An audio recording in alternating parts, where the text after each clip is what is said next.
Assalomu alaykum hurmatli kuzatuvchilar, sizlar bilan Bahriddinov Olimjon.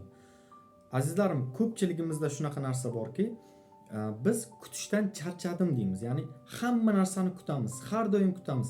Endi yaxshi bo'ladi, hali hammasi zo'r bo'lib ketadi, yaxshi bo'ladi. Kutaveramiz, go'yoki qancha kutgan sarimiz o'sha narsa bizdan shunchalik uzoqlashib ketayotgandek tuyuladi. Xo'p, kutish bu nima aslida? Energetik darajadan qaraydigan bo'lsak, mana bizni energiyamiz bor.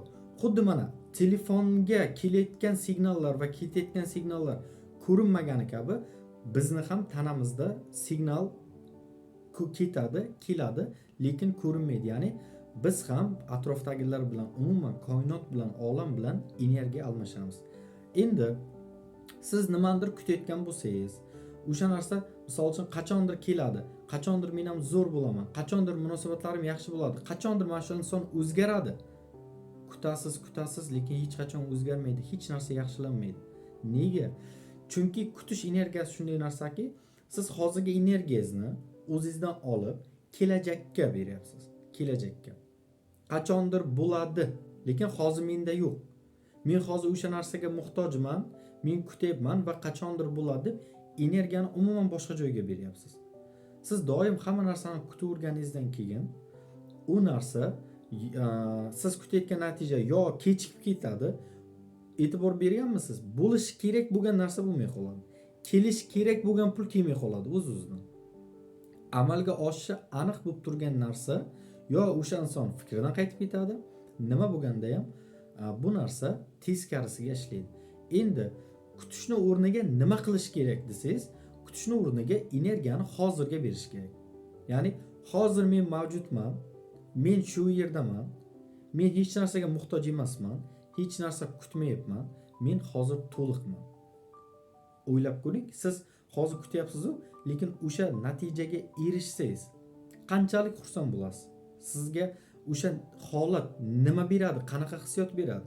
Misol uchun uy olganingiz, mashina olganingiz bo'lishi mumkin, yoki o'zgarish uchun bilim olganingiz, yoki o'qishga kirganingiz, yoki o'sha turmush o'rtog'ingiz o'zgargani bo'lishi mumkin, bilmayman.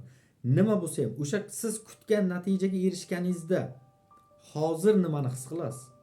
O'sha hisni tanangizda his qilib ko'ring. Birdaniga kutishni to'xtatasiz. Kutishni to'xtatgan zahotingiz energiya o'zingizga hozirga oqib boshlaydi. Hozir o'sha oqim aylanishni boshlaydi. Siz qachondir bo'ladi deb kutish oqimida emas, hozir mavjudlik oqimida bo'lasiz. Siz hozir menda hamma narsa yetarli deganingizdan keyin nima bo'ladi?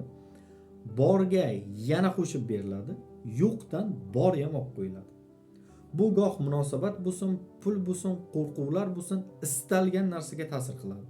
Siz qachondir nimanidir yaxshi bo'ladi deb kutsangiz, kutmang, u narsa yaxshi bo'lmaydi hech qachon. Chunki voy mana shunaqa bo'lib qolmasin-da, voy unaqa bo'lib qolmasin-da, ish qilib boshqacha bo'lsin-da deysiz-ku. Aynan qo'rqqan narsangiz sodir bo'ladi. Nima uchun? Chunki siz aynan o'zingiz xohlamagan, o'zingiz bilmagan tarzda mana shunaqa bo'lib qolmasin deb o'sha narsani tinimsiz o'ylaverib, energiyani bor kuch, diqqat, e'tiborni o'sha narsaga berdingizmi va o'sha voqeani siz moddiylashtırdingiz, yaratdingiz siz shu narsani.